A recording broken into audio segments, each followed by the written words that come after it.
世界千变万化，新闻随时发生，一波为您追踪。各位观众，大家好，今天是2022年3月7日，星期一，欢迎走进一波新闻热点。忘记汽油每升2加元的价格吧。大温哥华地区的汽油价格周日跃升至2.10加元，甚至更高。这是一个令人困惑的冲击，因为加拿大几乎没有从俄罗斯进口任何石油。大温哥华地区的司机们已经在为持续的每升2加元的汽油而烦恼，然后他们就看到了更多的历史新高。温哥华、满地堡、素里、本拿比及其他地区的许多加油站周日每升收费2.10加元，最便宜的加油站收费约2加元，少数加油站甚至飙升至2.20加元以上。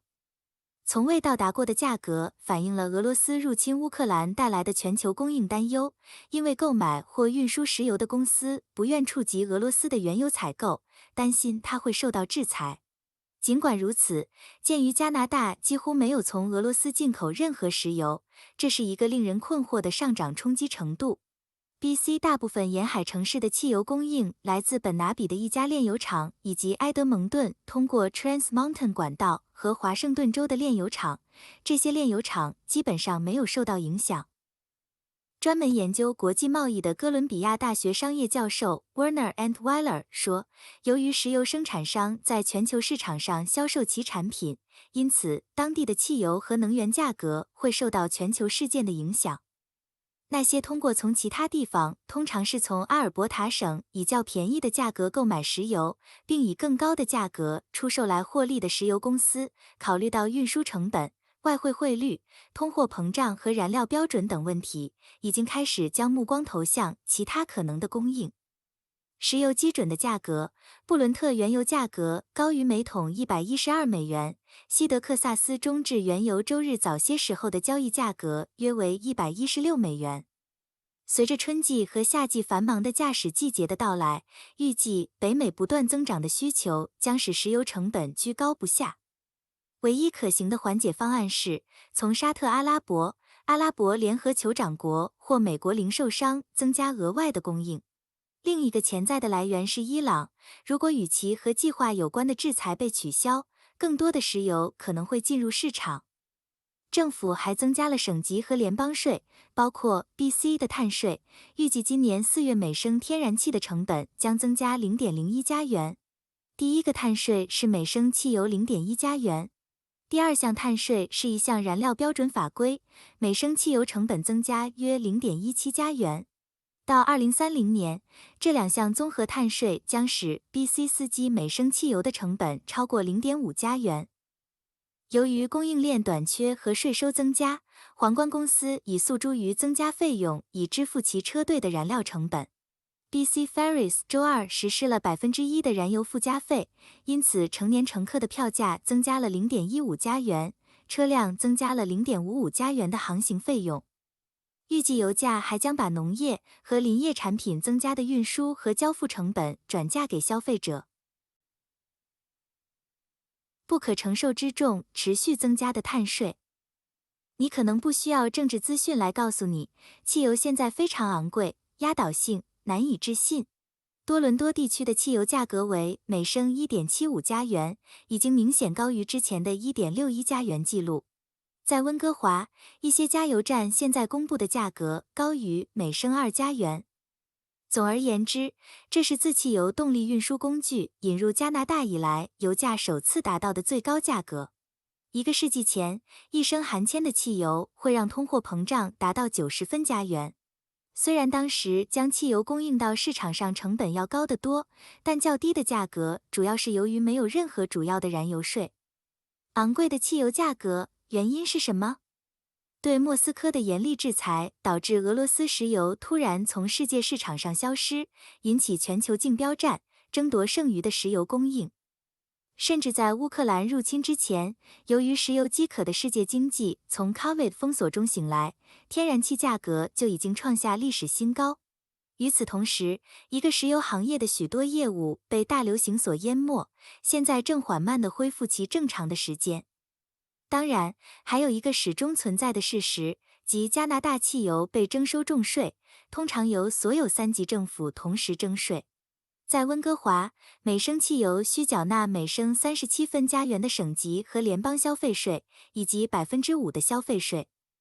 混乱的世界事件不仅有望在未来几周内使油价保持高位，而且一旦4月1日的新一轮碳税每升再增加3.2分加元，加拿大汽油的价格将变得更高。因此，燃料价格将再次成为加拿大的一个主要政治问题，这也许并不奇怪。不断上涨的碳税将给特鲁多政府带来最大的挑战。安大略省进步保守党前领导人布兰普顿市市长帕特里克·布朗呼吁联邦政府冻结4月1日的增长，称现在是增加任何新负担的错误时机。艾伯塔省省长 Jason Kenney 的政府最近完成了对联邦碳税的起诉，但未获成功，他自然也在呼吁同样的事情。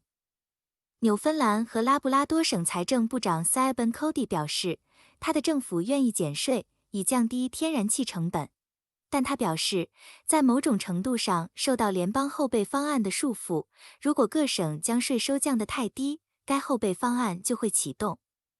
看起来保守党可能会回到讨厌碳税的旧策略。废除碳税是2019年联邦大选中保守党竞选中的标志性承诺之一，当时该党由 Andrew Scheer 管理。在 Erin O'Toole 改变税收路线后，领导人候选人 Pierre Poilievre 现在明确承诺回归废除碳税的平台。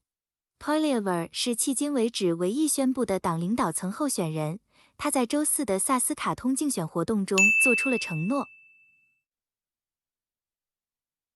民调：加拿大人已感受来自抵押贷款和租金的压力。Angus Reid Institute 的一份新报告称，大多数加拿大人已经感到被持续的生活成本所挤压，这是在利率开始攀升之前。自2018年以来，加拿大央行上周三首次将基准利率上调至 0.5%， 以遏制通胀和房地产市场。周一发布的报告称，随着未来几个月预计会有更多加息，很大一部分加拿大人可能正在走钢丝，以应对更高的抵押贷款付款、更高的租金和不断上涨的食品成本。Angus Reid Institute 的自我委托民意调查发现，58%的有抵押贷款的房主由于抵押贷款而不得不关注他们的收入底线，其中46%的人表示他们可以应付，但必须注意额外支出。11%的人表示，他们的支出使事情变得糟糕，并限制了他们的生活方式。1%的人表示，由于他们的高额抵押贷款还款，这让他们生活难以持续。BC 省民众感到压力很大，23%的人表示，他们的抵押贷款支付意味着他们需要遏制自己的生活方式，几乎是全国平均水平的2倍。在全国范围内，42%的人表示他们可以轻松应付抵押贷款还款，并有钱支付其他开支，而 BC 的这一比例为33%。该报告还深入研究了租房者面临的预算限制，发现租房者比在抵押贷款的帮助下拥有房屋的人更难支付住房成本。在加拿大各地，超过1/10%、12%的租房者表示，他们正在努力维持生计。与有抵押贷款的房主相比，租房者也不太可能为意外的账单提供回旋余地。大约23%的人表示，他们无法承担任何意外费用。相比之下，12%的抵押贷款持有人会受到不可预见的费用的沉重打击。BC 的租房者最有可能担心租金对预算的影响。只有17%的人表示他们可以轻松管理租金支付，而全国这一比例为26%，是全国最低的。在那些说他们的抵押贷款或租金支付排挤了他们的预算的人中，大多数人表示他们已经改变了行为，以应对不断上涨的食品价格。大多数人通过减少外出就餐，转向更便宜、质量更低的品牌，减少肉类、减少酒精以及减少新鲜水果和蔬菜来削减食品成本。4%的人表示，他们已经去食品银行购买杂货。为了削减整体支出，41%的人表示他们已经推迟了他们的重大采购，31%的人表示他们开车减少了，而29%的人表示他们已经取消或缩减了旅行。在线调查于2022年2月11日至13日进行，选择在安格斯里德论坛成员的1622名加拿大成年人中进行随机性样本调查。这种样本的误差幅度为正负2.5个百分点，是20个百分点中的19倍。俄罗斯银行正转向中国银联系统。据彭博社报道，俄罗斯银行可能会改用中国的银联支付系统。此前，万事达卡和 Visa 暂停了在俄罗斯的业务。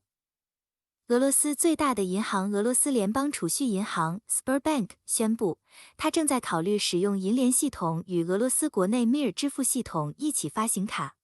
阿尔法银行已经在推进使用银联发行卡的计划，而新闻通讯社援引 Tinkoff Bank 的话说，它将尽快用银联支付系统发放信用卡。这3家银行没有立即回应 Insider 的置评请求。万事达卡和美国运通于3月5日和6日宣布，由于莫斯科决定入侵乌克兰，他们将暂停在俄罗斯的业务。这3家公司此前都表示，他们已经封锁了某些俄罗斯银行，以遵守西方对该国的制裁。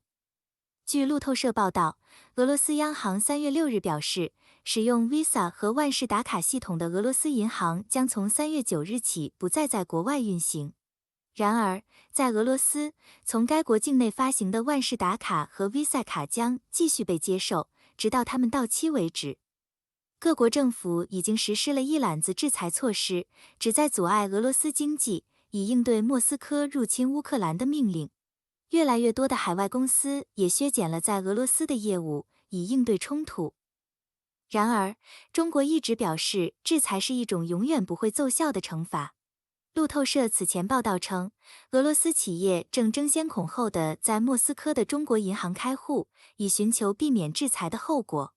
中国是俄罗斯最大的进出口贸易伙伴。俄罗斯银行采用银联系统，将使俄罗斯人能够在全球180多个国家进行支付。银联没有立即回应 Insider 的置评请求。